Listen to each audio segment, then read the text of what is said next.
So here's a little introduction on electric fencing. We decided to put up a 3-string electric around the whole entire perimeter of the coop. So what you'll want to do is you'll want to start with your fence energizer. We chose the M120. It's 1.2 joules.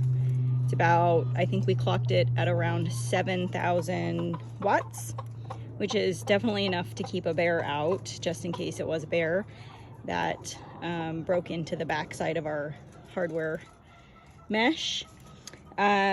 So what you'll want to do is, so you'll install this first, and then you need 3 grounding rods, 1, 2, and 3. So, and you pound them all the way into the ground. All right, so then you'll need 3 ground wires. They're about 7 feet long. You pound them into the ground 6 feet deep. That's what grounds the wire. You need a wet ground, so that's why it goes in so deep, just in case you have, 5 feet of dry ground. But you've got 1, 2, and 3 way over there. Then we went through and we installed the fence post. We chose the wood ones. This is where your wire is going to hook in. So we went through and we hammered all 3 of those in, and this line is hot, so I'm going to stay away from it. So you're going to hammer in all 3 for the perimeter. 1, 2, 3. Anywhere you're going to have it mounted to your fence line, right? So, and it needs to be wood.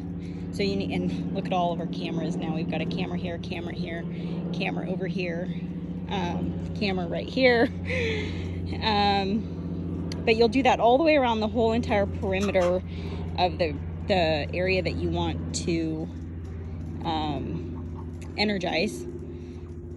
And then what you're going to do is you will take all your wire. Let me go around in the front and I'll show you what we're using. Okay, so now I'm in the front. And this is what we ended up getting. It's the galvanized electric fence wire, 14 gauge and 1/4 mile of it. This is plenty, absolutely plenty to do a size or a run our size. Okay, so now I'm back in the back. You're gonna run that wire through each wood post thingy and run it all the way around the whole entire coop until it meets around on the other side. Then you're gonna do this one and then this one. Then there is your wires that actually hook up to the fence energizer that you will run. The one thing, so we got everything hooked up properly. We couldn't figure out, it wasn't working. And turns out this part was not tight enough. So we had to crank that screw down, and obviously I'm not going to touch it because it's all energized right now. So, but you want to tighten down that little connection right there on all 3 of these. Nice and tight so it can get a good connection there. Okay, so I'm back in the front now. So that energizer is back here. It's right there. We took it all the way around the back side of the coop, and then we came around over here. And so it's hooked up right here. But it goes all the way around, and we don't have like official electric out here, so we run extension cords. But what we ended up doing, because of course we have Junior's coop right there, we ended up running an insulated wire. That's what this black one is. So the insulated wire goes across the road and hooks up to theirs, and they are now fully electrified all the way around. So this is kind of the final product. We do the best that we can without like permanent fencing here. So what we had to be careful of is obviously keeping everything, all of the like, you know, grasses and stuff off of the bottom line, because that will ground it. It'll de-energize it.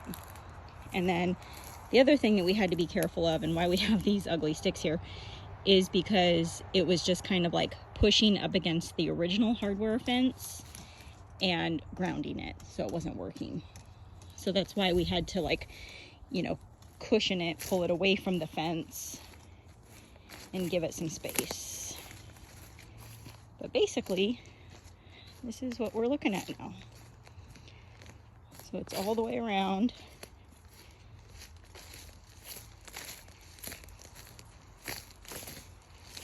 And then, I don't know if you can tell, but it goes all the way around the backside too. And so from juniors, we ran the insulated cord over here.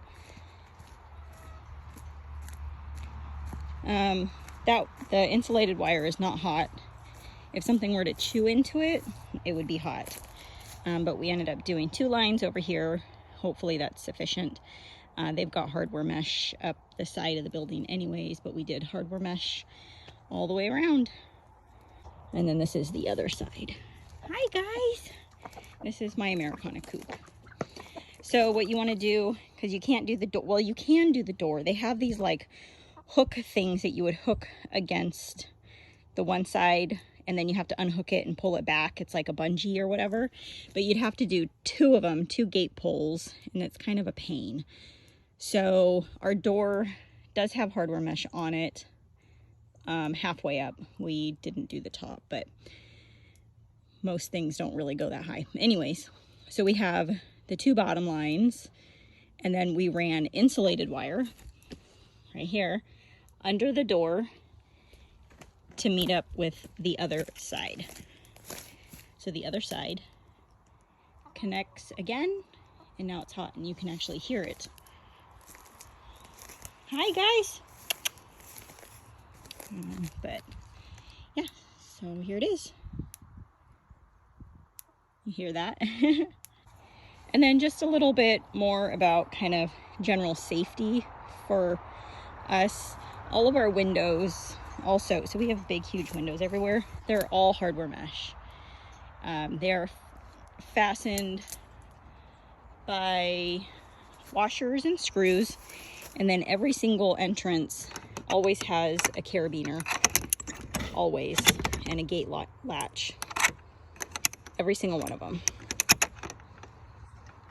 And obviously right now, because of avian influenza, we have our boot dips in front of each of the coops before we go in.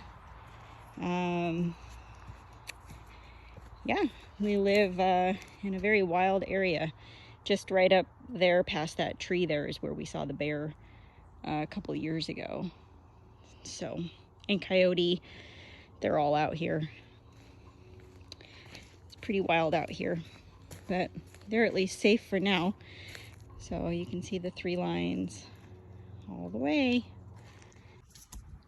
So what we'll do is we're going to connect the lines here in the front, and then we will do the insulated under the door, and then it'll come back up and connect over here, just in case whatever animal this is. I mean, they'd have to come through the front here, which is highly unlikely, but just to be sure, you know, better safe than sorry, I suppose.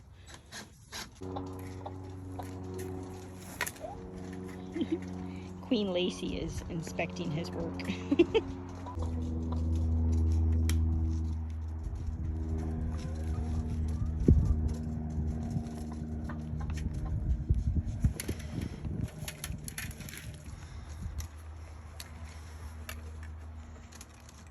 So this is how he's connecting the 2 strands together.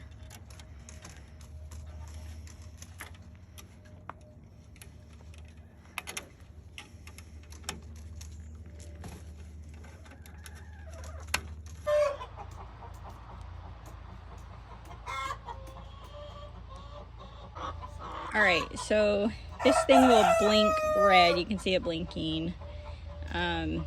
You don't have to plug it in or anything. It just gets there's a rod that gets stuck in the ground there, and then it just hangs or clips on there actually, and I can see it from the house, which is super helpful for me because I can just see it from the house if it's on or not.